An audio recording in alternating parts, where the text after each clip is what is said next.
नमस्कार, मी गुरुप्रसाद जाधव आणि आता इंडिया नामामधून घेऊयात आठवड्याभरातल्या महत्त्वाच्या घडामोडींचा आढावा। ऐन दिवाळीमध्ये बिहार विधानसभा निवडणुकीचे फटाके वाजायला सुरुवात झाली आहे। उत्तरेतली ही निवडणूक महत्त्वाची आहे। देशाचं लक्ष बिहार विधानसभा निवडणुकीकडे लागलंय। कौन सा बिहारी सब पे पडणार भारी, बघूयात या रिपोर्टमधून। बिहार विधानसभा निवडणुकीत ऐन दिवाळीत राजकीय फटाके वाजायला सुरुवात झाली आहे। एनडीए मध्ये नितीश कुमार यांचा पक्ष 2005 नंतर पहिल्यांदाच जागा वाटपात मोठ्या भावाच्या भूमिकेत नसणार आहे।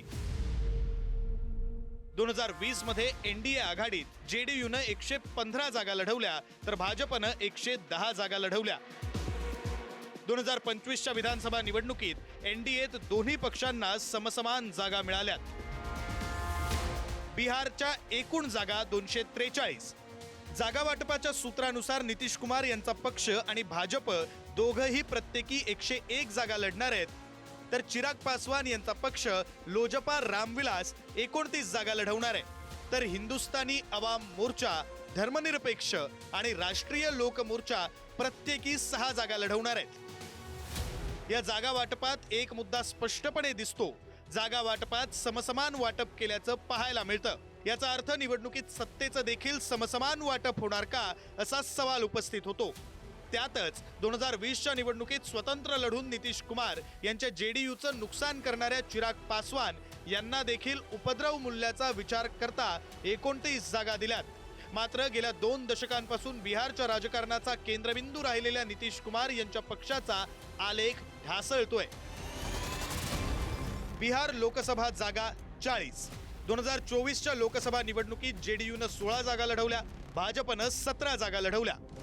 2019च्या लोकसभा निवडणुकीत जेडीयू आणि भाजपनं प्रत्येकी 17 जागा लढवल्या होत्या।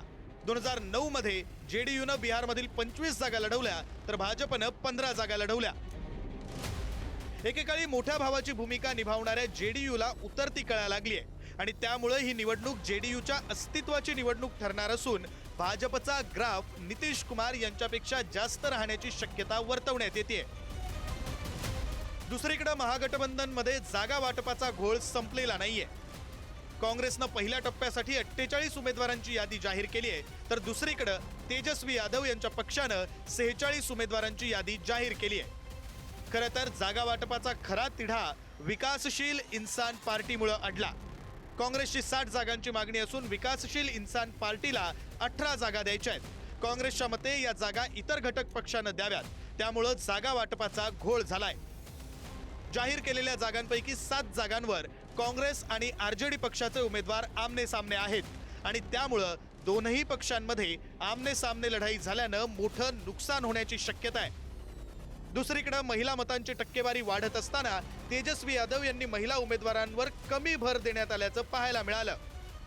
त्याचबरोबर डाव्या पक्षानं आपल्या संभावित जागांवर उमेदवारांना निवडणुकीचा एबी फॉर्म द्यायला सुरुवात केली आहे। लेकिन नीतीश कुमार की छवि को थोड़ा नुकसान पहुंचा है, लेकिन नीतीश के बिना बिहार में बीजेपी कुछ कर नहीं पाती है। ये बीजेपी की कमजोरी है, क्योंकि बीजेपी अपने बलबूते पर आज तक बिहार में सरकार नहीं बना पाई है। उन्हें किसी न किसी के सहयोग का साथ करना, और सहयोग में केवल उनके पास जेडीयू ही रहते हैं। नीतीश की छवि थोड़ी खराब हो रही है, लोग कह रहे हैं जो मानसिक रूप से थोड़ा सा अस्वस्थ हैं।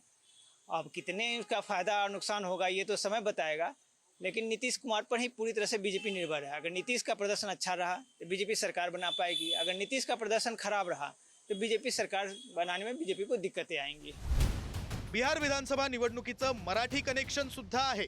बिहारमधून 7% अधिक लोक रोजगारासाठी देशातील अनेक राज्यात स्थलांतरित होतात।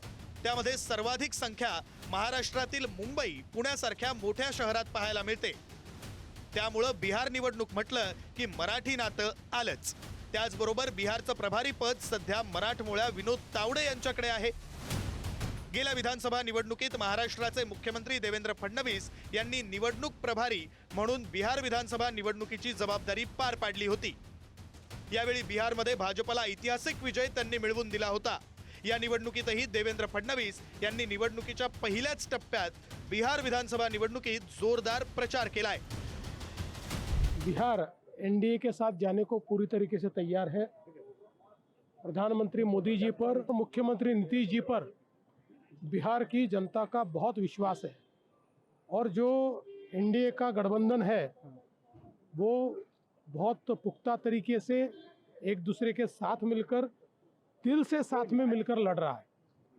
महागठबंधन जो है उसकी परिस्थिति क्या आप लोग देख रहे हैं, कोई किसी के साथ जाने को तैयार नहीं है। बहुत आर्टिफिशियल इस प्रकार का उनका वो सारा मामला चल रहा है। इसलिए लोग विकास के साथ जाएंगे, बदले हुए बिहार के साथ जाएंगे। बिहार विधानसभा निवडणुकीत एनडीएनं जागा वाटपात महागठबंधनपेक्षा आघाडी मिळवली आहे। महिलांसाठी निवडणुकीआधीच बिहार सरकारनं जाहीर केलेली मदत महाराष्ट्राप्रमाणे परिणाम करण्याची शक्यता आहे। त्याचबरोबर प्रशांत किशोर यांचा पक्ष कोणाच्या मतांवर निशाणा साधतो यावर बिहार विधानसभा निवडणुकीचा गुलाल कोणाच्या कपाळावर लागणार हे ठरणार आहे। शिवाजी काळे, पुढारी न्यूज, दिल्ली।